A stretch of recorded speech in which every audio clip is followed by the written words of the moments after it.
Bonjour et bienvenue sur Marqueur, votre podcast 100% marketing durable, car je suis convaincue que le marketing durable, c'est le marqueur de la bonne santé des entreprises. Le marketing, c'est le cœur de l'entreprise avec la proposition de valeur, des produits ou services. Et gérer des projets marketing avec le cœur nous emmène plus loin dans la formulation d'une offre qui fait sens aussi bien pour vos clients que pour vos collaborateurs. Je m'appelle Diane Cantan et après plus de 20 ans en marketing et communication digitale, j'ai décidé de partager ces convictions en réalisant des épisodes en solo ou avec des invités où j'aborde les différents sujets de marketing durable, communication responsable, numérique responsable et plus largement des enjeux liés à la RSE. Aujourd'hui, nous allons parler de marketing digital et de numérique responsable. J'aimerais savoir pourquoi il est indispensable de promouvoir un marketing digital responsable. Pour répondre à cette question, j'ai voulu faire appel à un invité qui évidemment connaît le sujet, a écrit des livres dessus et qui déclare « Convaincu que l'urgence climatique et la justice sociale doivent être au cœur de nos activités pour contribuer à un monde soutenable et bénéfique au plus grand nombre, je décrypte et accompagne les organisations dans la compréhension de l'ensemble des enjeux du numérique pour contribuer à créer un numérique plus responsable. » Ça m'a inspiré et j'ai eu envie de t'inviter. Bonjour Rémi. Bonjour Diane. Alors, on a fait connaissance récemment lors de la fresque du marketing organisée par l'ADTEM et que tu as brillamment animé avec le petit groupe là, en février dernier. Et on a découvert qu'on avait plein de points communs. Et je me suis dit, mais il faut absolument que je le partage. Tu sais, il y a des rencontres comme ça. Et je me dis, voilà, il faut le partager et que tu deviennes inspirant pour les auditeurs qui vont découvrir plein de choses sur le sujet. Alors, je te laisse d'abord te présenter un peu ton parcours, qui tu es. Oui, avec plaisir. Tout d'abord, moi j'ai un parcours assez classique. J'ai commencé d'abord par la fac avec un UT en fait dans le domaine du web. Donc assez rapidement en fait je suis venu à être dans le bain du numérique par l'intermédiaire de mes études. J'ai continué avec une licence, puis en fait finalement après j'ai élargi avec une école de commerce pour avoir plus de vues en fait sur les différents métiers que je pouvais faire. Je suis toujours resté finalement dans le web de manière générale, avec d'abord de la création de sites web. Et puis, en fait, il y a eu un point de bascule à un moment donné où la création de sites web était quelque chose d'un peu frustrant. Finalement, j'ai travaillé beaucoup pour des TPE, PME, qui voyaient en le site web un peu un outil magique. Il faut dire que globalement, au début des années 2000, c'est ce qu'on a vendu. Il faut absolument que vous ayez un site web, sinon vous allez mourir. C'était un petit peu globalement le discours ambiant qu'il y avait. Et en fait, je me suis rendu compte qu'il fallait déplacer un petit peu le discours et parler de transformation digitale. Et finalement, je me suis plutôt intéressé à ce sujet, de comment finalement on arrive à parler de transformation digitale et faire en sorte que le site web ne soit qu'un outil parmi les autres et non une finalité en soi. Et donc, j'ai plutôt fait après de l'accompagnement, de la formation sur ces sujets-là, ce qui m'a mené à différentes expériences. Et puis, il y a eu encore un nouveau shift, je dirais. C'est en 2018 où moi-même, j'ai fait ma propre bascule, qui est de prendre réellement conscience en fait de l'enjeu environnemental autour de moi. Et de la nécessaire transition des organisations. Il y a la transformation digitale, c'est une chose, mais en réalité, aujourd'hui, c'est avant tout la transition écologique, avec aussi du numérique, et finalement aussi les deux viennent ensemble. Aujourd'hui, une organisation qui n'aurait pas fait sa transformation digitale, alors c'est de moins en moins le cas, mais il y a encore... Ça arrive encore sur les plus petites structures. Voilà, il y a encore quand même du chemin. En tout cas, aujourd'hui, on peut plus faire une transformation digitale sans avoir pris en compte cet aspect de transition écologique également dans son entreprise. Alors, c'était quoi ton déclic, là, tu dis, en 2018 ? Pour moi, j'ai un déclic, en fait, c'est que je suis quelqu'un qui vient de la montagne. Je suis né à Sallanches, qui est une ville qui est vraiment au pied du Mont Blanc. C'est de cette ville-là où on a le plus beau point de vue sur le Mont Blanc. Parce qu'on est juste assez loin pour le voir et juste assez près pour bien le voir pour aussi. L'apprécier. Voilà. Et en fait, en 2018, en octobre 2018, il y a il y a eu un été quand même qui a été assez chaud, puis plusieurs phénomènes en fait qui se sont succédés, qui fait qu'en fait en octobre 2018, il manque quand même pas mal d'eau finalement dans le lac d'Annecy, et que littéralement en fait on peut marcher sur ce qui normalement est recouvert d'eau sur une centaine voire 200 mètres au large. Et là, je me rends compte en fait qu'il y a quand même quelque chose effectivement qui est problématique.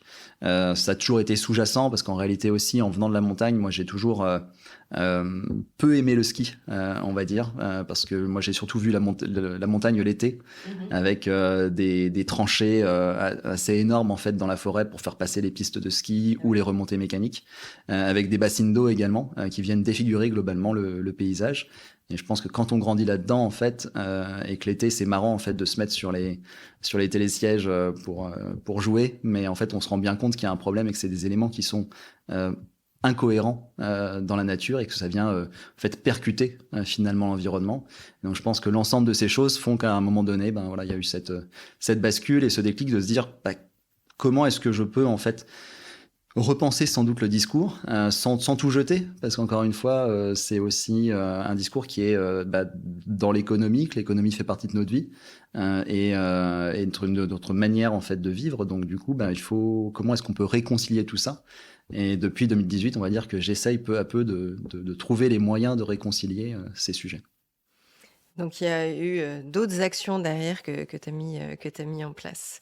Alors, si je te demande, pour toi, c'est quoi la définition du marketing digital ou d'un marketing digital responsable et d'un numérique responsable?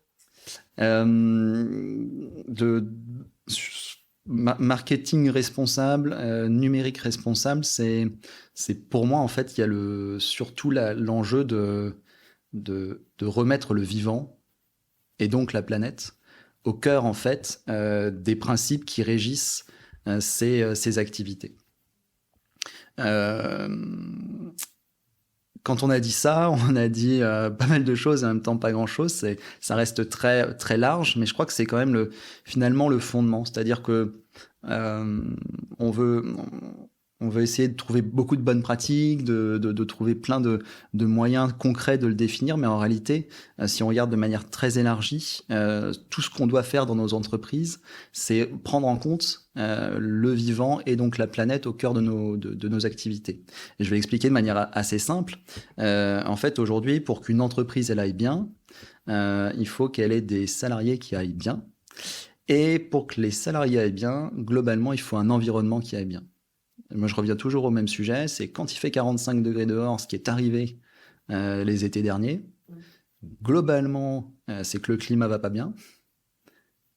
En général, quand il fait 45 degrés, on bosse moins bien. Moi, j'ai le cerveau, mais bien avant, qui fonctionne plus. Même bien avant. Et donc, si on bosse moins bien, l'économie va moins bien, donc les entreprises vont moins bien. Donc on voit bien en fait que tout ça est imbriqué. Donc en fait, la seule chose que je dois voir, c'est ça. Et ça, c'est vraiment le côté environnemental qui est hyper essentiel. Donc en tant qu'entreprise, je dois chercher à réduire au maximum mon empreinte environnementale. Donc, si je le reporte sur le marketing ou le numérique, c'est pareil. Je dois chercher en fait à réduire au maximum les impacts de ces activités-là, voire même à faire en sorte que ces activités, elles redonnent entre guillemets à la Terre, ce qui est assez compliqué, mais en tout cas, l'idée déjà de réduire au maximum l'impact de ces activités au niveau environnemental. Et l'autre chose également, c'est tout l'aspect social. C'est-à-dire qu'en fait, un marketing responsable et un numérique responsable, c'est également en fait des activités qui prennent réellement en compte l'humain. Et donc qui viennent en fait questionner quel est l'impact que j'ai sur les gens, comment je travaille aussi avec les gens, et ça c'est voilà encore une fois remettre le vivant au centre finalement de ce que l'on crée, de ce que l'on conçoit, de ce que l'on imagine, et notamment du coup moi je cherche à le faire sur les activités marketing et numériques. Et c'est vrai que sur le côté digital, en fait, comme il y a beaucoup de choses qu'on ne voit pas, on se rend pas forcément compte des conséquences ou en tout cas de ce qui se passe en amont de notre utilisation d'un smartphone ou d'un ordinateur, de tous ces éléments-là. Donc il y a beaucoup de choses cachées qui, dans notre mode de consommation à nous, Européens ou occidentaux, est totalement naturel. Mais en fait, il y a peut-être une prise de conscience un peu plus forte ces derniers mois et peut-être que ça va être aussi une tendance, non pas que sur l'aspect environnemental, mais aussi sur l'aspect, social ou sociétal. Ce qui est pas simple, ce qui est compliqué, je trouve, c'est que le numérique, en fait, a cette capacité à faire croire que tout est immatériel. Et je dirais qu'aujourd'hui, en tant que consommatrice, consommateur finalement de numérique, c'est très difficile de se rendre compte finalement que ce numérique est très peu immatériel. Au contraire, que tout est matérialité. Et la matérialité, en fait, à partir du moment où on arrive à montrer qu'il y a de la matérialité, on arrive à mieux faire comprendre finalement les enjeux. Mais c'est quelque chose qui est extrêmement dur pour deux raisons. La première, déjà, c'est que il faut une culture numérique. Aujourd'hui, je pense que ça, c'est un premier frein. C'est qu'aujourd'hui, la culture numérique, de manière générale, est encore pas très développée. On pense que tout le monde est à l'aise, en fait, avec la compréhension du monde numérique. En réalité, il y a une partie qui sont des sujets techniques. Il y a des outils qui sont pas si simples à prendre en main, etc. Donc, finalement, il y a déjà une première barrière, je dirais, qui est à ce niveau-là. Et puis la deuxième barrière également, elle est sur le fait que tous ces réseaux en fait qui sont mis en œuvre en fait pour nous fournir nos services, etc. Sont mis en œuvre sur des échelles géographiques qui peuvent être très très très éloignées de nous. La construction d'un smartphone, elle ne démarre pas dans une usine en France à 30 km de chez nous. Elle commence dans des mines en Afrique, notamment en République démocratique du Congo, etc. Et ça, en fait, c'est très difficile finalement de faire comprendre en fait à l'ensemble de la population que c'est quelque chose en fait qui touche des humains qui, comme nous en fait, sont des personnes qui, comme elles travaillent dans des conditions qui sont très compliquées, sont des personnes qui sont en souffrance. Et c'est là, c'est malheureusement c'est des choses qui sont compliquées parce qu'effectivement, à partir du moment où c'est loin de nous, c'est beaucoup plus difficile de se les représenter et finalement de les prendre en considération. Donc, je pense qu'on a un enjeu en fait de bien faire comprendre ces enjeux-là, de bien montrer qu'effectivement, toute cette matérialité qui était avec nous, que ce soit notre ordinateur, notre smartphone, etc., ça a des conséquences qui sont loin de nous, mais qui sont des conséquences dramatiques au niveau humain et au niveau environnemental. Et en même temps, on voit bien que dans tous les cas, il y aura toujours ces freins-là. Mais voilà, je pense que plus on mettra de la matérialité en tout cas, et plus on montrera que le numérique n'est pas juste du réseau et n'est pas juste surfer sur Internet, etc., plus on arrivera quand même à créer quelques déclics. Mais forcément, c'est une tâche qui est pas forcément simple. Alors du coup, j'ai repris un peu mes notes parce qu'il y a des chiffres de l'ADEME qui étaient sortis là-dessus et je rebondis. Alors, c'était pas forcément en République démocratique du Congo. Oui, et on a besoin d'1 tonne de minerai pour récupérer seulement 4 grammes d'or. On en a besoin dans tous les smartphones. Et effectivement, c'est fait dans des conditions souvent déplorables. Là, tu as cité en Afrique, mais il y a plein d'autres endroits où les droits sociaux sont pas du tout ceux que l'on peut retrouver en France. Donc, c'est assez compliqué. Ça me fait penser à deux choses. À la fois, il y a ce... déjà, d'une part, en fait, moi, j'invite les auditrices et auditeurs, en fait, à aller voir les travaux de Million d'Arche, qui est un artiste qui met assez bien en évidence, en fait, cette problématique qui est on crée, en fait, des mines à ciel ouvert, qui sont des tombeaux, en fait, où il ne reste plus que de la roche et tout a été dévasté autour, pour quelques grammes d'effectivement des métaux précieux que l'on recherche. Et les travaux sont assez bien mis en avant. J'invite aussi à regarder les travaux que fait Aurore Stéphan sur ce sujet-là. Donc ça c'est une première chose. Et la deuxième chose aussi, ça me fait penser c'est exactement la bonne représentation de comment en fait on pourrait repenser notre économie ou de comment on devrait la repenser. C'est notamment en fait toute la théorie du donut. Alors la théorie du donut, elle est assez simple à comprendre. C'est que globalement aujourd'hui notre économie, elle devrait se situer finalement entre la couche supérieure de la pâte du donut et la couche inférieure. La couche inférieure, c'est tous les besoins sociaux vitaux, on va dire, que l'on a et que toute personne humaine devrait pouvoir bénéficier. Le bas de la pyramide de Maslow. Voilà, globalement. Donc, à savoir effectivement, à minima, des conditions de travail décentes pour pouvoir manger, dormir, avoir un toit, etc., etc.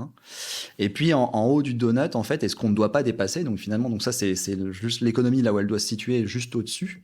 Et puis, ce qu'on ne doit pas dépasser, c'est les limites planétaires. Et les limites planétaires, bien, elles s'incarnent très bien, en fait, dans le fait qu'aujourd'hui, on est en train de puiser dans les ressources naturelles de la Terre. Il y a d'autres limites. Il y a 9 limites planétaires, on pourra y revenir.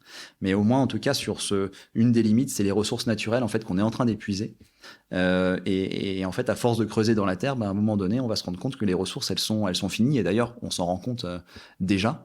Et donc, voilà, notre économie, elle devrait se situer juste entre ces deux. Elle devrait bien prendre en compte ces deux éléments. Et aujourd'hui, on se rend compte que c'est pas du tout le cas et qu'il y a certaines économies en fait qui sont très largement au-dessus des limites planétaires et qui vont en plus avoir un impact sur d'autres économies d'autres pays du monde moins développés en ne leur permettant pas en fait de bénéficier de conditions décentes derrière.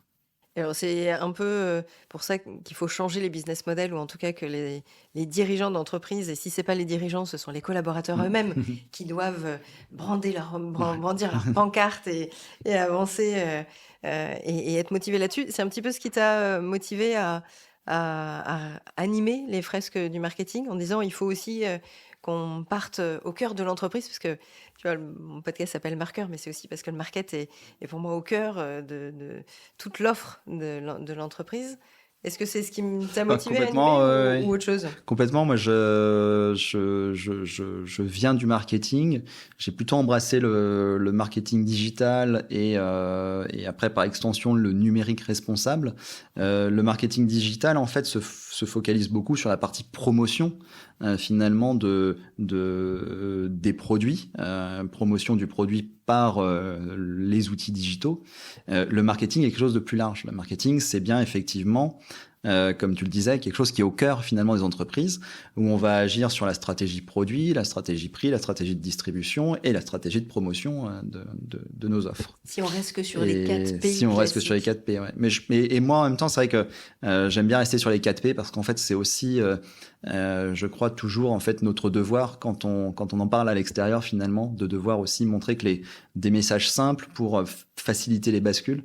Et aujourd'hui, on sait qu'effectivement, dans les métiers du marketing, on a tendance à mettre des P supplémentaires un peu partout.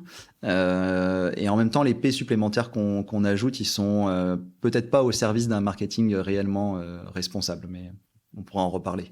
Mais en tout cas, sur les 4 P, effectivement, on voit qu'il y a une action qui est au cœur de l'entreprise. C'est-à-dire que là, on est vraiment dans la stratégie pure. OK, c'est quoi le produit que je propose et comment je le propose, comment je le vends, comment je l'adresse, avec quel business model j'associe finalement à ce produit. Et comment potentiellement je co-construis avec mes parties prenantes la nouvelle offre. Comment je le distribue et du coup comment je le promeux. Et ça, c'est 4 briques qui me semblent tellement essentielles et qui sont tellement intéressantes finalement pour aller questionner les entreprises sur comment est-ce que je deviens réellement responsable, au sens où comment je contribue réellement en fait à transformer notre société de manière à ce qu'elle rentre dans ces fameuses limites planétaires, qu'on a un champ d'exploration qui est assez immense et qui est assez motivant parce qu'en fait c'est là aussi où on vient vraiment créer des potentielles bascules. Ce qu'on voit sur beaucoup en fait d'autres domaines, c'est que finalement on se heurte souvent au sujet qui est oui, effectivement je fais telle ou telle activité, mais en réalité ce que je ne peux pas faire, c'est questionner finalement le produit pour lequel je le fais. Et là en fait on vient questionner directement le produit. C'est ça, et remettre en cause en fait. Souvent c'est clairement dans cette démarche-là de pouvoir se dire je remets tout à plat et potentiellement peut-être que mon produit ou l'offre que je propose aujourd'hui, elle n'est pas pertinente, il va falloir que je l'arrête dans les 2 ans à venir ou dans les 5 ans à venir. Donc c'est comment je fais ma bascule pour changer complètement. Et c'est pas évident de se remettre en cause ou de se dire peut-être que mon business model aujourd'hui, il tiendra plus dans 10 ans. Donc qu'est-ce que je fais aujourd'hui pour le changer ? Pour moi, il y a 3 messages. Le premier, c'est effectivement, ce n'est pas évident. C'est simple pour personne, pour aucune entreprise. C'est peu, voire pas d'entreprises, peu d'entreprises sont prêtes. Donc je dirais qu'il faut bien se dire que le challenge, il est encore devant. L'autre message qui me semble important, c'est que c'est pas un moyen d'embêter. Je dirais, c'est plutôt en fait aller trouver l'opportunité en se rendant bien compte effectivement que, et ça c'est le troisième point, qu'en fait on est en train de questionner la pérennité de l'entreprise. Et on est en train de dire, là le travail qu'on est en train de faire, c'est pour essayer de réconcilier les enjeux long terme avec les enjeux à court terme. C'est pas... on vient pas vous embêter, on vient pas mettre une contrainte supplémentaire. La seule chose que l'on peut vous dire, c'est qu'a priori de ce qu'on observe, c'est que le sujet des limites planétaires, il va arriver vers vous aussi. Moi, il y a des sujets que j'aime bien prendre aujourd'hui en exemple, et je vais peut-être juste parler des stations de ski. Les stations de ski, clairement, les limites planétaires, elles les voient. Et cette année, en fait, vous avez des stations de ski qui ont fermé 3 semaines avant la date régulière, en fait, à laquelle elles devaient fermer. Vous pouvez prendre Gérardmer dans les Vosges. Un regain là de neige qui est tombée après les vacances. Il y a eu un regain de neige qui est tombé, mais tardivement. Sur Gérardmer, par exemple, vous allez à Gérardmer dans les Vosges, ils ont fermé avant la date. Ouais. Et aujourd'hui, les stations de ski, elles ne sont pas en train de s'adapter, elles sont en train de subir. Donc l'enjeu, parce qu'il n'y a pas eu d'anticipation. Ou pas suffisamment, et parce qu'on n'a pas voulu voir. Et je pense que l'enjeu aussi, notre enjeu, c'est de dire, on veut juste vous montrer ce qui est en train d'arriver. Et donc là, pour l'instant, ce qui est intéressant, c'est de pouvoir l'anticiper pour pouvoir finalement mieux adapter l'activité. Là où demain, vous allez peut-être subir, et subir, c'est pas forcément agréable. Ouais, non, ça, c'est clair. D'où le fait d'être plutôt proactif, mais ça peut faire peur, le changement, parce que ça nécessite de se remettre en cause, de ne pas être dans la croissance habituelle de je fais un +10 l'année prochaine et je continue, ou un +20 ou un +5, peu importe, mais je continue dans le schéma classique que je connais. Des fois, ça peut faire peur. Et c'est vrai qu'il y a encore beaucoup qui sont dans le déni, ou en tout cas qui ne veulent pas le voir. Quand on fait la fresque du climat, généralement, on se le prend en pleine face. En tout cas, pour tous ceux qui étaient dans le déni, ils se disent « Ah, finalement, oui, ça bouge et il y a des choses qu'il faut prendre en compte. » Donc, c'est pas forcément évident. Et je pense que le message, c'est surtout que le changement est simple pour personne. Et que oui, ça fait peur, mais que finalement...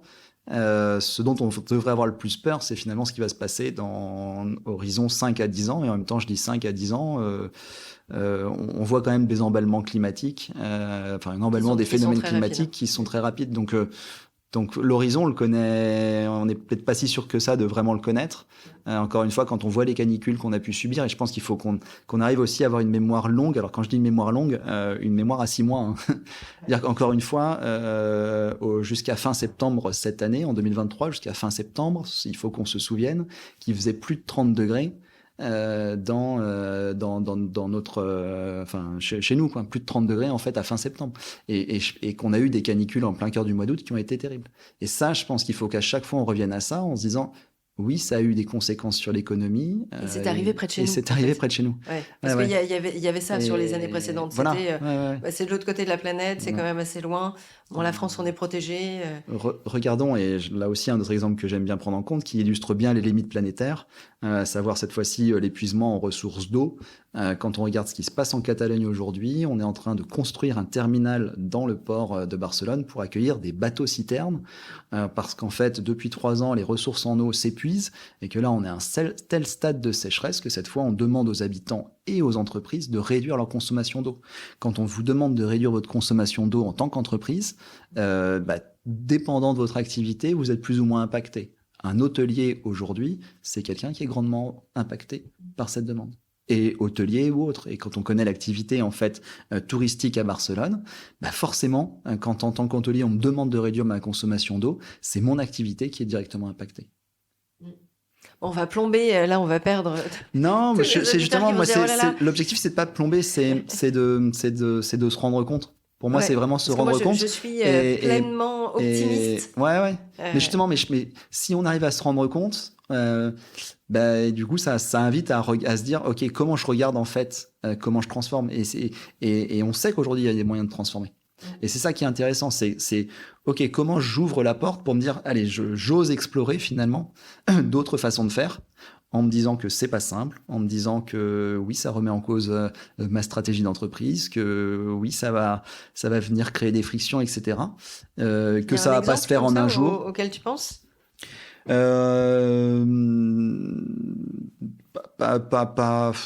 y en a quelques-uns. Vous avez des entreprises qui, typiquement, on a toujours cet exemple de Mustela, en fait, qui a renoncé à l'une de ses offres parce qu'elle n'était pas durable. Vous pourrez regarder les produits pour bébés vendus en pharmacie. Voilà. Donc il y a ces exemples-là. Il y a des entreprises qui se créent sur des modèles plus durables aussi.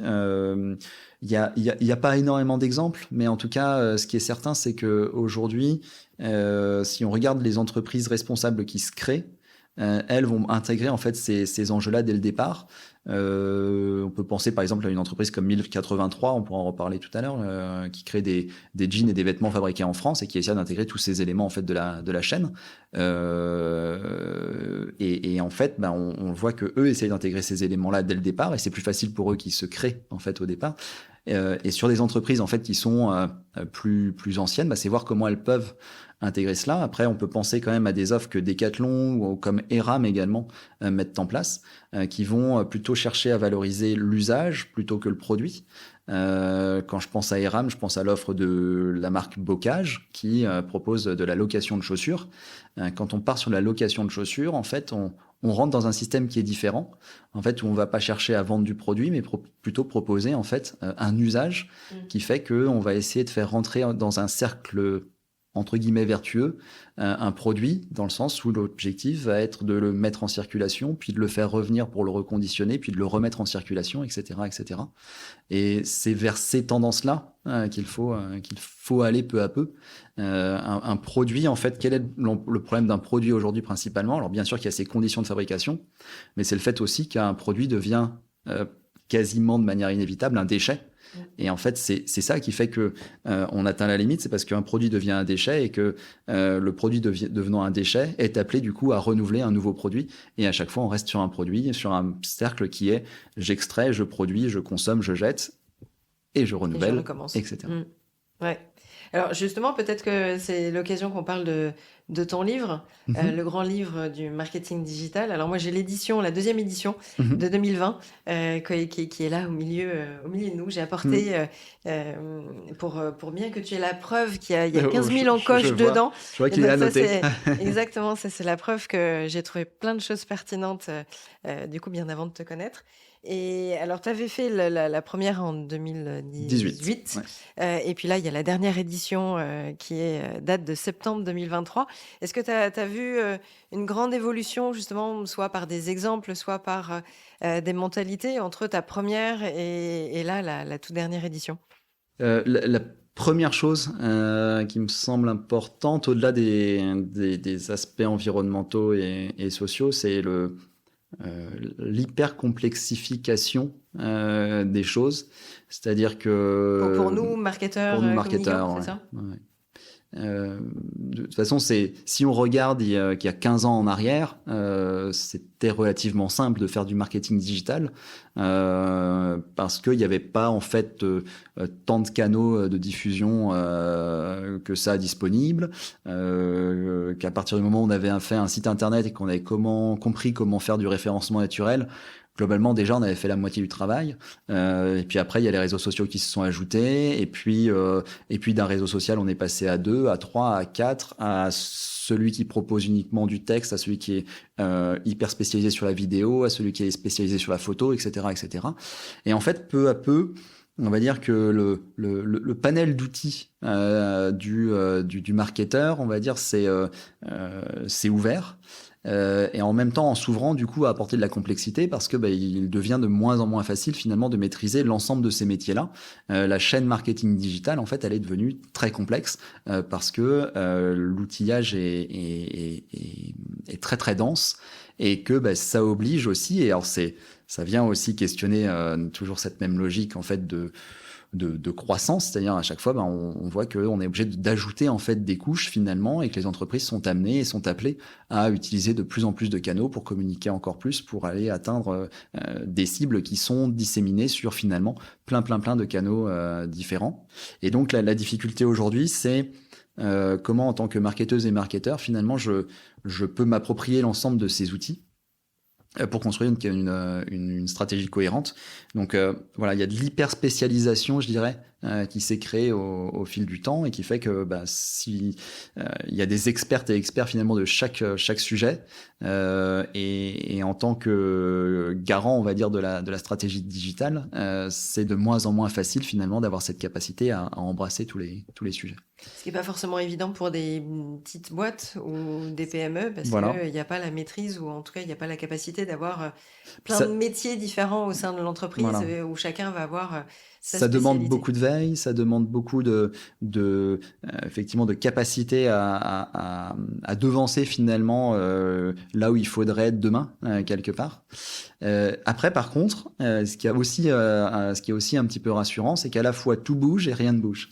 C'est-à-dire que finalement, on se rend compte quand même qu'il y a des choses aussi qui sont là depuis le début du web globalement, et qui fait que c'est des piliers sur lesquels on peut se reposer.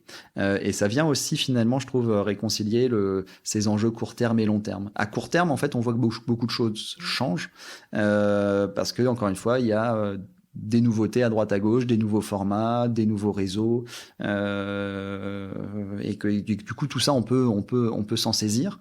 Après, ce qu'on voit, c'est que les fondamentaux, en fait, ils sont toujours là aussi. Mais c'est toujours la même ligne de la stratégie marketing au final. Après, comme tu disais tout à l'heure, le digital n'est qu'un moyen. N'est qu'un moyen. Ouais.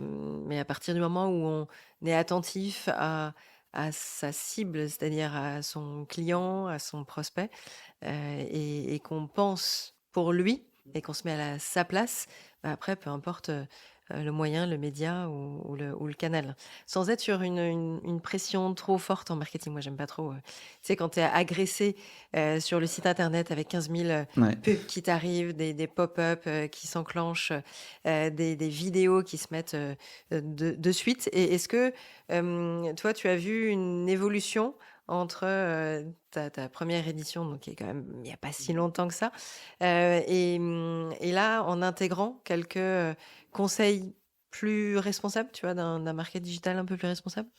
Nous, en tout cas, on essaye enfin, dans la 3e édition du livre, clairement, en fait, on a introduit ces éléments-là autour finalement de toutes les démarches qui peuvent être plus responsables vis-à-vis de l'utilisateur final. Et on a introduit bien sûr tout un chapitre finalement qui vient expliquer aussi tout le contexte autour de l'urgence écologique dans laquelle on est et du besoin de justice sociale. Donc on a vraiment voulu recontextualiser le livre finalement dans ce contexte-là. Et ça me semble un point de départ essentiel, c'est-à-dire que pour nous, on ne peut pas parler de marketing digital si on ne vient pas en fait comprendre le contexte dans lequel il s'inscrit. Et donc, si on n'a pas intégré ce contexte-là, on peut mettre le marketing digital au service finalement de choses qui vont pousser à plus de consommation déraisonnée. Et l'enjeu, c'est aussi de promouvoir une consommation qui soit la plus raisonnée possible. Alors, c'est des injonctions qui sont plutôt contradictoires, c'est plutôt compliqué. Et aujourd'hui, ce qu'on voit quand même, c'est que les outils digitaux ont une tendance à créer de plus en plus de pression sur les consommatrices et consommateurs. Aujourd'hui, chaque espace du web devient un endroit où potentiellement on peut proposer de la publicité, des moyens d'influence, de moyens de créer une consommation en fait qui soit un peu insidieuse, etc., etc. Et en plus, le numérique a une capacité à accélérer en fait tous ces phénomènes de consommation. Donc c'est très compliqué. C'est-à-dire que clairement, en fait, aujourd'hui, le numérique tel qu'il se conçoit et le modèle numérique tel qu'on le conçoit, il a surtout tendance à accélérer en fait l'ensemble des phénomènes qu'on a pu connaître jusque-là, en multipliant les interstices, on va dire, pour les entreprises de créer en fait de la consommation et de la surconsommation. Et je dirais que moi, je vois 2 modèles aujourd'hui se dessiner. C'est C'est 1083 vs Shein. Globalement le hard discount que représentent aujourd'hui des nouvelles entreprises qui arrivent, typiquement comme Temu, la plateforme Temu, vs des entreprises qui vont aller vers quelque chose et une consommation beaucoup plus responsable, je dirais, vs la Camif, tiens, par exemple. Et en fait, c'est très difficile. Et d'ailleurs, ou Loom également. Loom, vous aviez une interview très intéressante de la créatrice de Loom, Julia Faure, dans Le Monde, qui dit, qui en fait vient essayer de proposer un modèle le plus responsable possible avec son entreprise. Elle est présidente du mouvement Impact France, Julia Faure. Et donc, elle vient proposer un modèle avec Loom qui soit le plus responsable possible. Et en même temps, elle dit, mais en versus, en fait, des entreprises de la fast fashion qui nous dégomment en retour, et notamment grâce au numérique, évidemment, qui est un vecteur terrible, en fait, de ces éléments-là. Et en fait, on voit se dessiner vraiment deux modèles de consommation. Le market digital de Chine, c'est juste insupportable. Enfin, c'est l'incitation à l'achat en même temps, mais par rapport à cette cible qui a peu de budget, de se dire je change de tenue comme j'en ai envie, d'occasion, etc. J'ai toute ma garde-robe à refaire. Évidemment, je vais pas mettre 100 € sur un pull. Je vais plutôt en mettre 10, quoi.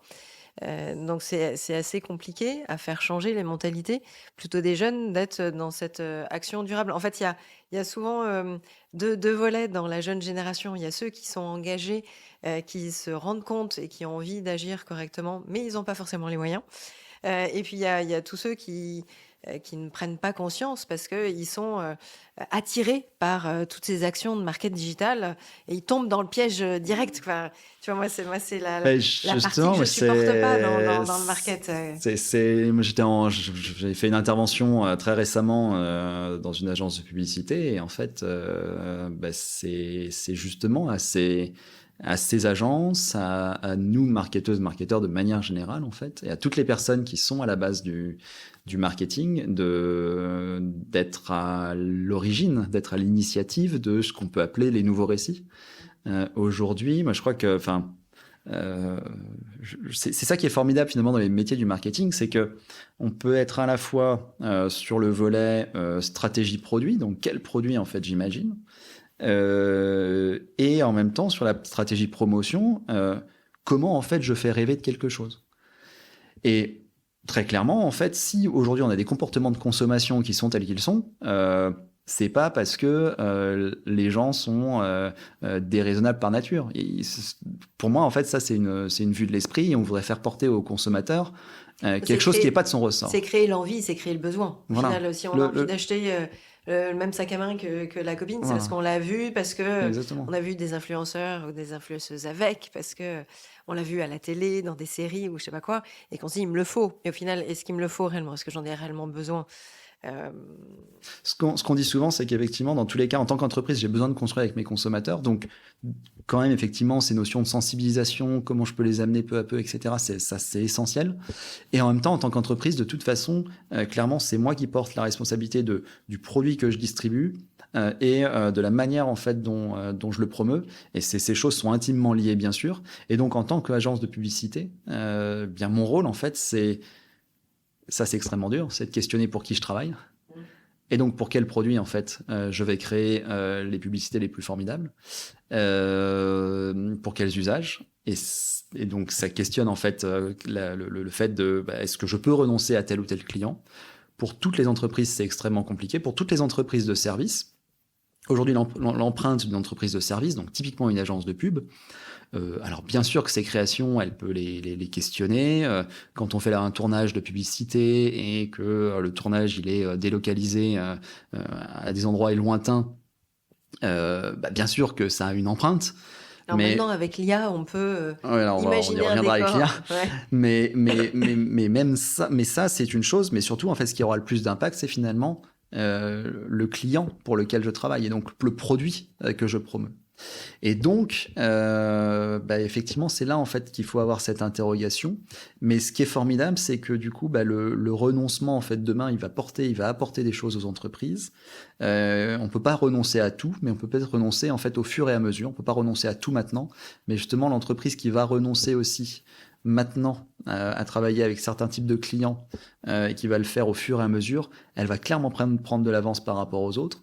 Parce que, en fait, vous avez des attentes sociétales, vous avez la réglementation qui arrive peu à peu, vous avez des jeunes, en fait, qui veulent travailler pour les entreprises qui s'engagent. Et donc, au fur et à mesure, en fait, en tant qu'entreprise, vous allez vous rendre compte que plus vous allez renoncer peut-être à certains types de clients et travailler avec plutôt des clients qui sont dans de la responsabilité, dans de la durabilité, eh bien, plus vous allez en fait d'avoir d'opportunités qui vont s'ouvrir à vous. Oui, et ça, c'est un point qui est essentiel. Pérenne derrière. Quoi. Et évidemment, un business pérenne derrière. Ouais. Donc là, voilà, la question des récits, elle est essentielle. Et donc, en fait, ce que je trouve formidable, c'est que le marketing peut beaucoup de choses. Et c'est pour ça, en fait, qu'on travaille les discours, c'est pour ça qu'on travaille les affiches, c'est pour ça qu'on travaille... Enfin, si on n'avait pas cette croyance que la publicité, elle peut influencer, il y a bien longtemps qu'on n'en ferait plus. Donc, puisque la publicité peut influencer, pour le bien, il faut la mettre au service de la transition écologique et de la justice sociale. Alors, c'est aussi pour ça que ton bouquin s'appelle Le grand livre du marketing digital. C'est pour t'adresser à une cible beaucoup plus large et sensibiliser un maximum de marketeurs sur le sujet et puis d'amener petit à petit dans l'esprit des axes un peu plus responsables. Ouais. Ce qu'on voit, c'est que de toute façon, c'est des choses qui peuvent être amenées que petit à petit. Moi, je vois beaucoup de bonnes intentions en fait dans les entreprises, de gens qui ont envie de faire mieux, des gens qui ont envie de changer, des gens qui ont envie de bouger. Donc ça, c'est plutôt positif. Et en même temps, on voit bien que ça peut pas se faire de manière trop brusque. On devrait aller beaucoup plus vite, évidemment, parce que encore une fois, le temps est de plus en plus compté quand même. Mais ce qu'on voit, c'est que il faut que ça se fasse au fur et à mesure. Et donc, ce qui est intéressant, effectivement, c'est que dans le livre, en fait, c'est ce qu'on essaye de faire, c'est plutôt amener les choses au fur et à mesure des éditions qu'on propose. Oui, et puis que ça devienne un peu une évidence. Ouais. Exactement, c'est un peu ça. Moi, c'est souvent ce que j'imagine quand... et tu donnes des cours aussi dans les écoles, et c'est vrai qu'avec les étudiants, c'est un peu ça, hein, c'est souvent ce que je raconte. Mais on ne doit pas avoir un cours qui soit lié à la RSE ou au marketing responsable, mais c'est à tous les cours de market, tout comme à tous les cours de finance, tout comme à tous les cours de management ou de RH ou de droit, etc., où on doit être dans ces axes de comment je rends telle démarche sur l'emailing, comment je le rends plus responsable. Sur la partie mon site web, comment je fais en sorte qu'il soit plus responsable. Ce que je communique sur les réseaux sociaux, voilà, est-ce que je suis aussi attentive à tout ça. Et alors, peut-être pour faire simple sur ça, c'est aujourd'hui, je vais essayer d'être synthétique, mais pour les entreprises comme pour les écoles, aujourd'hui, qu'est-ce qu'on voit ? On voit des offres responsables qui s'empilent en fait par rapport à des offres moins responsables. Aujourd'hui, vous avez des agences de conseil, des entreprises de services numériques qui sont engagées, qui cherchent à s'engager, qui vont développer une offre numérique responsable, et en même temps qui vont faire du Google Ads pour promouvoir leur offre métaverse ou autre chose. Mais je dirais que il faut comprendre l'entreprise. C'est-à-dire qu'en fait, et les écoles aussi, c'est qu'aujourd'hui, en fait, si je veux tout renverser, c'est pas possible. Parce que mon entreprise, elle a besoin d'une certaine stabilité. Donc, je commence à créer des offres, et ça fait 10% peut-être de mes offres qui commencent à être responsables. Et peu à peu, en fait, je vais développer d'autres offres plus responsables pour remplacer les offres qui le seraient moins. Pour les écoles, c'est exactement pareil. Elles développent aujourd'hui des parcours qui sont plus orientés RSE, etc. Mais c'est 10% peut-être de leur offre. Et ce qu'il faut en fait qu'elles fassent peu à peu, c'est qu'elles viennent introduire ça dans les autres cours pour que finalement tous les cours soient responsables. Mais ce qui est certain, et ce qu'on voit et qui est difficile dans les écoles, c'est que pour que ça donne envie aux jeunes, il faut évidemment en fait qu'on communique et qu'on crée des récits autour de ces offres, que ce soit des parcours en école ou que ce soit les offres des entreprises. Donc il faut là aussi, et je vois beaucoup de blocages en fait dans les entreprises, qui est du type oui, on ne veut pas communiquer sur notre offre responsable pour la simple et bonne raison qu'on a peur en fait d'être épinglé pour greenwashing entre guillemets parce que le reste de nos offres ne le sont pas responsables. Et je crois qu'en fait la responsabilité de tout le monde, c'est-à-dire à la fois des lanceurs d'alerte mais aussi des entreprises, c'est justement d'inviter et de faire en sorte qu'on communique le plus possible sur ces offres responsables. Parce que je crois qu'en fait, on se doit de toutes et tous comprendre que l'entreprise, elle ne peut pas changer du jour au lendemain et devenir 100% responsable du jour au lendemain.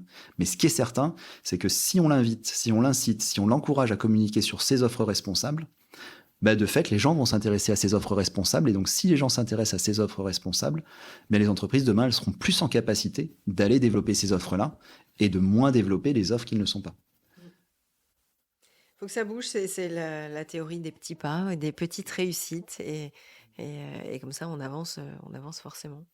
J'ai à côté de moi aussi le b.a.-ba du numérique responsable.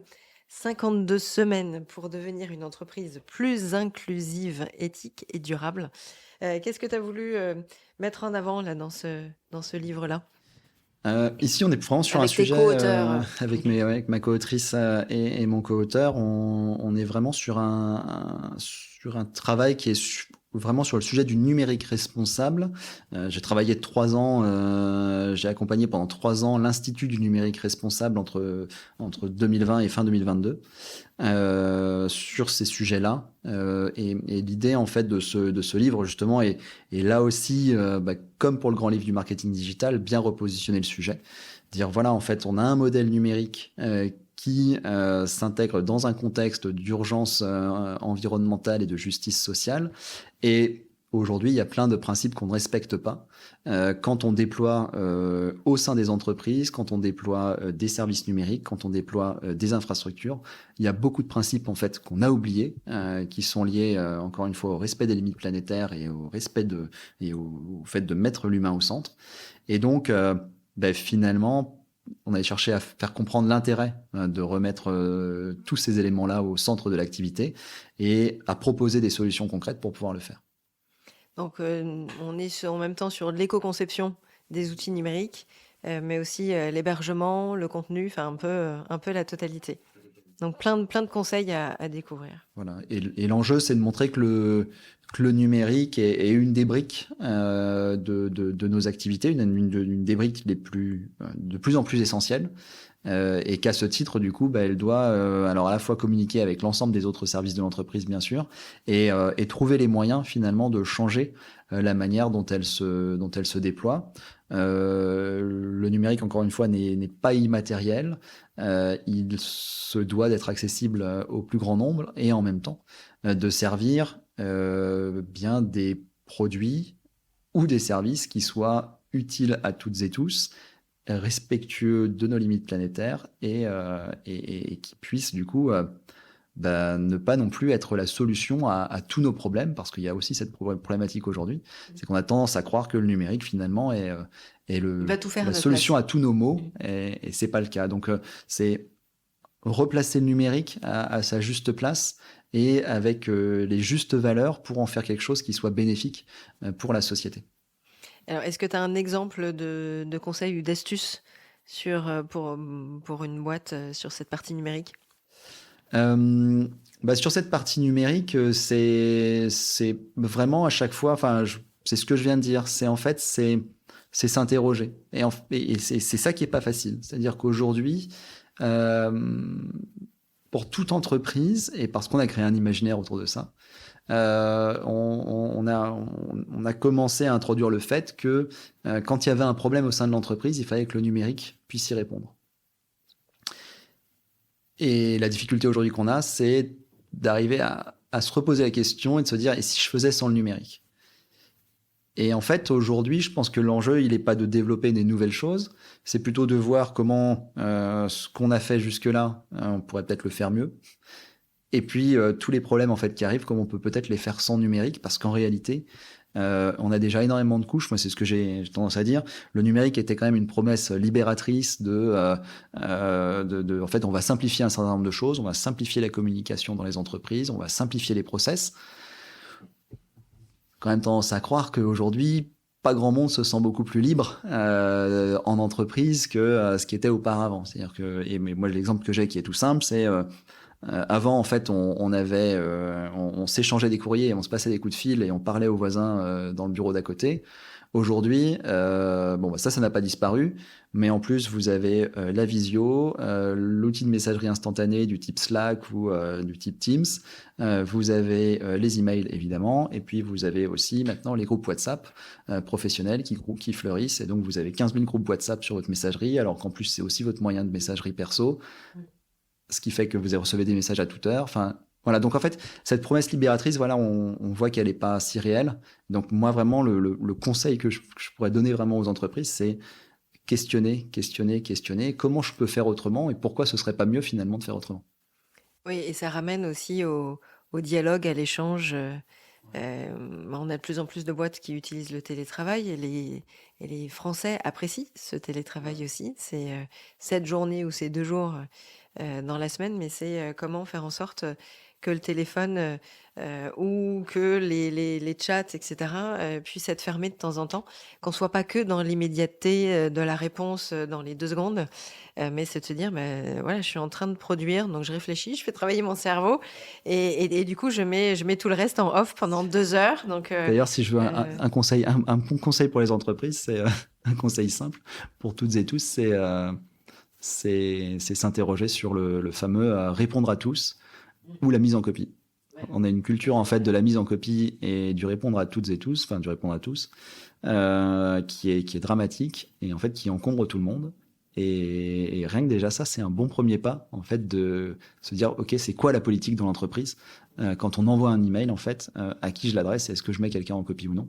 Et déjà en fait, ça soulagerait beaucoup de personnes et ça me semble être un bon premier pas. Ouais, ça c'est clair. Mais c'est pas toujours évident après d'avoir les codes. De se dire est-ce qu'il faut que je mette mon chef pour être sûr et pour me faire mon parachute Bien sûr. si jamais il se passe une merde, comme ça il était au courant, mais au final le chef en question il a juste 15 000 mails dans tous les sens. Enfin, moi c'était le cas avec mes Exactement équipes, ça. Ouais. Je disais je veux pas être sauf s'il y a un point où il faut que je réponde, sinon je vous fais confiance, en fait vous gérez avec le prestat, etc. Sinon déjà j'avais beaucoup de mails par jour, alors en plus c'était l'enfer. Mais ça, du coup, voilà, c'était à une autre époque. Alors, dans ton parcours aussi, là, tu as une nouvelle casquette maintenant, une casquette de journaliste. Est-ce que tu veux nous en parler un peu ? Oui, c'est une casquette qui était assez logique entre guillemets par rapport au fait qu'il y avait déjà ces livres qui étaient écrits, que c'est quelque chose que je voulais faire depuis l'âge de 14 ans, donc il était temps que je passe un diplôme qui me permette d'attester le fait que sur le papier rêves, en tout cas les rêves de jeunes du coup qui deviennent réalité, voilà, plus ça. tard, ça c'est cool. À 36-37 ans, je me suis dit que c'était bien de pouvoir commencer à le rendre vraiment réel et qu'en même temps, ça poursuit cette logique aussi d'aller informer en fait sur ces sujets-là et là aussi de proposer des récits. Le pouvoir des médias, il est immense sur l'imaginaire. Voilà, quand on est à l'origine des récits, de toute façon, on a un pouvoir immense. Donc, les récits, ils sont dans le marketing, les récits, ils sont aussi dans les médias. Donc, je crois sincèrement en fait que il y a un rôle à prendre, qu'aujourd'hui des médias et les médias de plus en plus le font. Il y a encore trop d'incohérences, on va dire, mais de plus en plus, on voit fleurir des discours qui sont intéressants et qui montrent que qu'en fait, on porte peu à peu auprès du grand public ces sujets-là de la bonne manière, ce qui n'a pas toujours été le cas. Quand on voit des émissions qui passent notamment sur France Info TV une fois par semaine, pour l'instant en deuxième partie de soirée, mais on espère que ça va revenir un peu plus tôt, qui sont dédiées à ces enjeux climatiques, c'est des choses qui montrent que ça bouge peu à peu. Et donc voilà, donc moi je pense que j'avais aussi envie de faire partie de ce panel-là. Et donc de faire bouger les choses. Voilà, et de faire bouger les choses. Donc c'est une de mes casquettes aujourd'hui, en parallèle d'autres activités que je mène. Alors est-ce qu'il y a des choses qui te rendent heureux au quotidien sur ces thématiques-là ? Ouais, je crois que j'ai une grande chance aujourd'hui, c'est que j'accompagne l'entreprise qui s'appelle You Matter, qui est à la fois un média sur la transition écologique et sociale, et également un organisme de formation. Moi, en l'occurrence, j'interviens sur la partie organisme de formation, qui me met au contact de beaucoup d'entreprises de grandes entreprises qui sont dans des injonctions contradictoires assez folles. Et moi, ce qui me rend heureux, c'est de voir vraiment en fait que les formations qu'on donne, c'est que les gens ont envie que les choses changent. Que c'est pas simple, qu'elles ont peur, qu'elles savent pas forcément comment faire. Mais ce que je trouve intéressant, c'est qu'il y a une envie. Voilà. Maintenant, c'est comment on arrive à donner les clés, comment on arrive à faire en sorte que également le top management de ces entreprises soit dans la même dynamique que leurs collaboratrices et leurs collaborateurs. Mais très honnêtement, quand on voit la dynamique qu'il y a chez toutes ces personnes qui sont impliquées dans l'entreprise, moi je serais le top management, c'est plus des signaux faibles. Il faut voir en fait ces envies qu'il y a dans ces entreprises que les choses changent. Et donc ça c'est plutôt réjouissant parce que on voit qu'il y a de plus en plus de mobilisation autour de ces sujets. Et je pense qu'il faut continuer à l'encourager et continuer à se dire que ces petites choses vont créer des grands déclics au fur et à mesure. Alors, est-ce qu'à l'inverse, il y a des choses qui t'offusquent, qui t'énervent au plus haut point? Déjà, j'ai plus envie de dire de moins en moins, en tout cas dans ces entreprises, même si encore une fois, je pense que j'ai quand même toujours un petit point d'énervement à me dire qu'il y a beaucoup de top management qui ont du mal encore à prendre ces sujets-là en main. Mais je pense qu'on est dans la bonne voie pour arriver à les convaincre. Après, ce que je pense, c'est que nous, on a un sujet, c'est qu'aujourd'hui, je pense que encore une fois, c'est du marketing, mais le marketing écolo doit être beaucoup plus fort. Et ce qui m'offusque un petit peu, c'est qu'effectivement, il faut qu'on arrive à sortir de ce qui fait que beaucoup de personnes font de l'écologie bashing. C'est que aujourd'hui, en fait, il y a trop de personnes qui parlent négativement en fait de ces sujets-là. J'ai pu en faire partie sans doute, mais il faut qu'on arrive à en parler de manière positive, à donner envie. Et je crois que ça, c'est ça qui est pas évident, c'est que quand on sait que le sujet est grave et que c'est quand même de grandes catastrophes qui sont devant nous et qui sont même déjà en train de se dérouler. Parfois, on a tendance à se dire qu'effectivement, c'est difficile de toujours en parler positivement. Et en même temps, on voit bien que c'est que en montrant les opportunités en fait aux autres, à celles et ceux qui n'ont pas encore tout à fait pris conscience, qu'on leur montrera finalement l'intérêt et le bonheur en fait que c'est de pouvoir justement se repositionner réellement les bonnes questions, se reposer les bonnes questions, de se dire c'est quoi en fait mettre le vivant au centre de nos activités, pourquoi c'est important. Et en réalité, je pense que, et ça, moi, aujourd'hui, moi, je l'ai toujours en tête. J'ai passé, il n'y a pas si longtemps que ça, finalement, la formation pour devenir animateur de la fresque du climat. Et notre formateur nous a demandé en début de formation quelles sont nos idées du bonheur. Enfin, pour nous, le bonheur, c'est quoi? Il nous a fait noter sur un post-it. Et à la fin de la formation, il nous a dévoilé les post-it. Et tous les post-it, c'était partager du temps avec mes amis, partager du temps avec ma famille, et qui étaient en fait que des choses assez simples. Et il nous a dit, vous voyez bien, en fait, tous vos rêves, ce sont des rêves qui ne sont pas carbonés.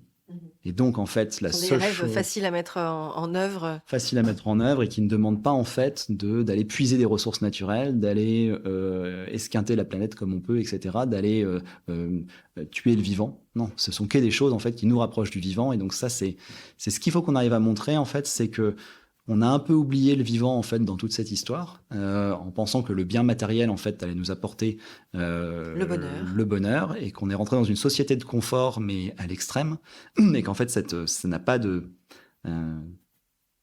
réalité tangible, en fait, par rapport à nos besoins et par rapport à ce dont on a réellement envie.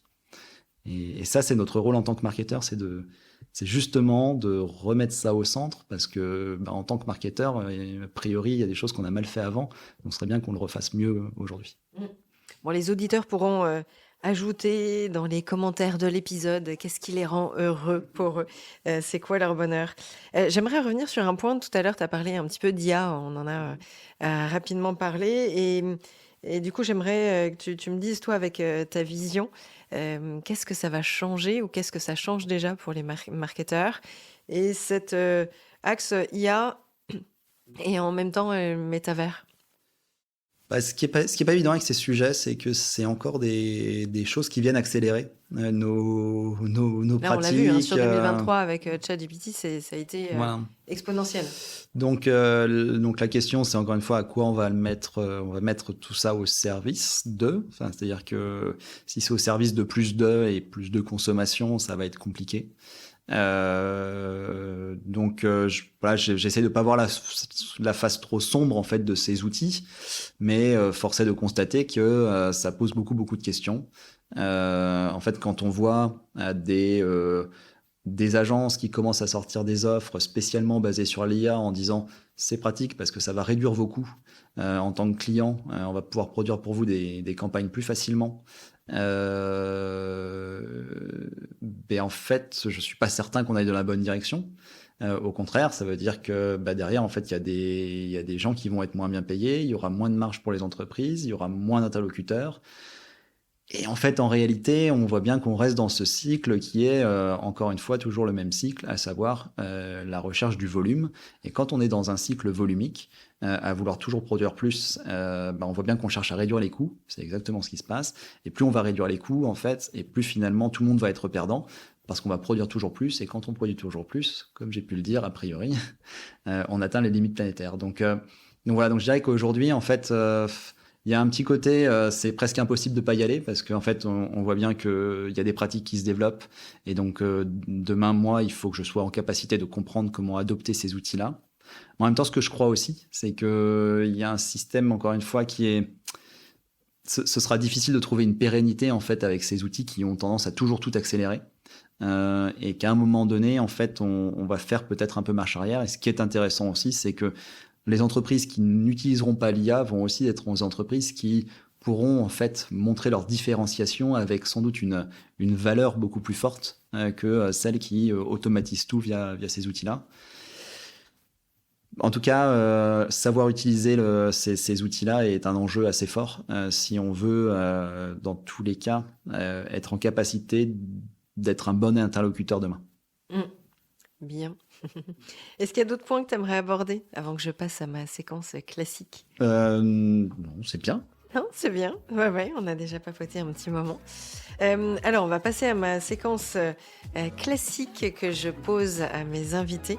Alors, la première question, c'est autour du nom de mon podcast Marqueur, qui aborde le marketing durable, du coup, marqueur de la bonne santé des entreprises.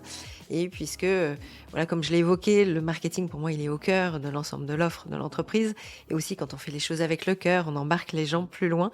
Qu'est-ce que ça t'inspire, toi ?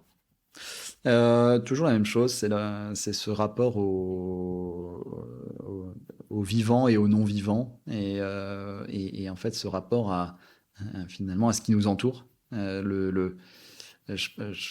qui est important, c'est que oui, notre cœur en fait, il doit être tourné vers ce qui est autour de nous. Et ce qui est autour de nous, c'est encore une fois une planète qui est en bonne santé et la vie qui est en bonne santé. Et c'est ça que ça m'inspire, c'est comment en fait on peut remettre et comment on doit remettre ces éléments-là en fait au cœur de ce que l'on produit. Et c'est par ce biais-là en fait qu'on va réinventer des modèles qui auront du sens et qui auront aussi de la valeur pour le plus grand nombre. Donc ça passe aussi par des ateliers de brainstorming, de réflexion avec les équipes et qu'elles puissent se projeter à imaginer les nouveaux récits de leur propre boîte, en fait. Ouais.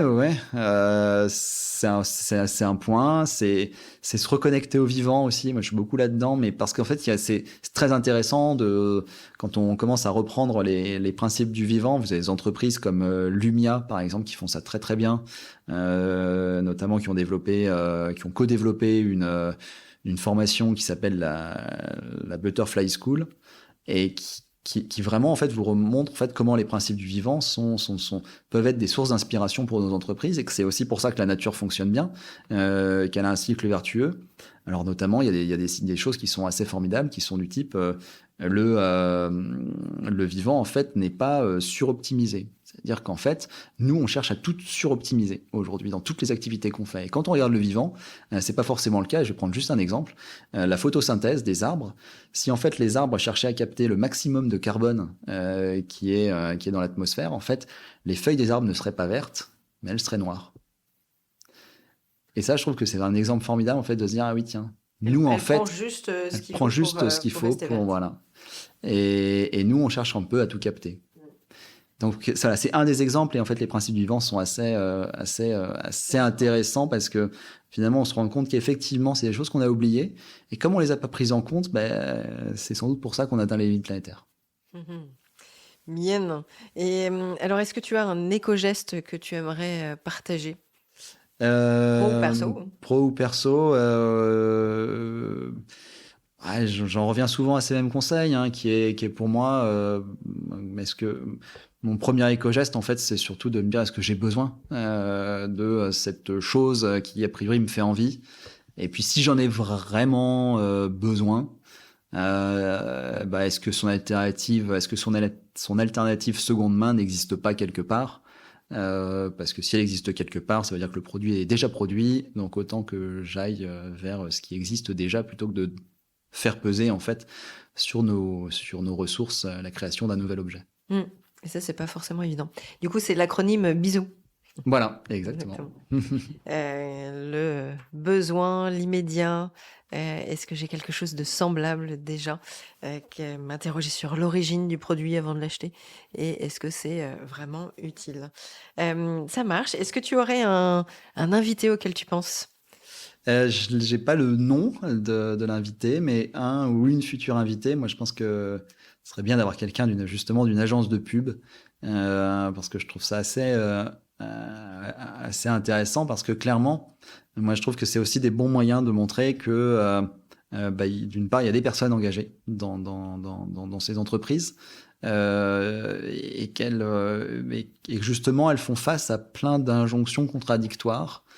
Et que de fait, on voit bien que elle nous montre bien qu'à la fois il y a une envie d'enclencher le mouvement, et puis il y a plein de choses qui nous retiennent, et du coup ça montre très bien qu'il n'y a rien d'évident.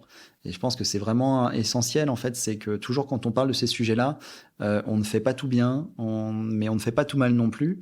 Et je crois que c'est ce qu'il faut retenir en fait, c'est qu'il n'y a pas ce sera pas tout bien demain, mais c'est pas tout mauvais non plus aujourd'hui. Donc peut-être trouver une agence qui a la double casquette, on va dire, parce que sinon il y a Thomas Parouti, l'épisode que j'ai fait, qui est fondateur de l'agence Mieux, qui lui a pour vocation d'accompagner les entreprises dans leur démarche RSE et dans leur communication de démarche RSE. Donc forcément, c'est forcément dans la bonne lignée. Et du coup, Thomas donne plein d'astuces. L'agence qui a 50 ans d'âge ou 30 ans d'âge, elle est pleine de... On va aller chercher ça. Ouais. Ok, top. En tout cas, merci beaucoup. Rémi, c'était génial de t'avoir, d'échanger avec toi. Et puis, je relaisserai dans les commentaires descriptifs de l'épisode l'ensemble de tes références et ton contact si il y en a qui veulent te contacter et qui peuvent s'inscrire aussi à ta newsletter LinkedIn qui s'appelle Revue et Corrigée à suivre pour continuer à être inspiré. Merci beaucoup Rémi. Merci à toi, merci Diane. À bientôt. À bientôt. Merci d'avoir écouté jusqu'au bout cet épisode. J'espère que mon invité ou mes invités vous ont inspiré et donné envie de passer à l'action. Alors n'hésitez pas à mettre 5 étoiles sur votre plateforme d'écoute favorite. Vous pouvez évidemment me laisser un message sur LinkedIn ou Instagram en m'indiquant les sujets que vous aimeriez que j'aborde et les invités que vous aimeriez entendre. J'ai besoin de vos likes et abonnements pour faire connaître mon podcast. Alors n'hésitez pas à en parler autour de vous et à partager sur les réseaux sociaux. Allez, je vous dis à très vite. Ciao!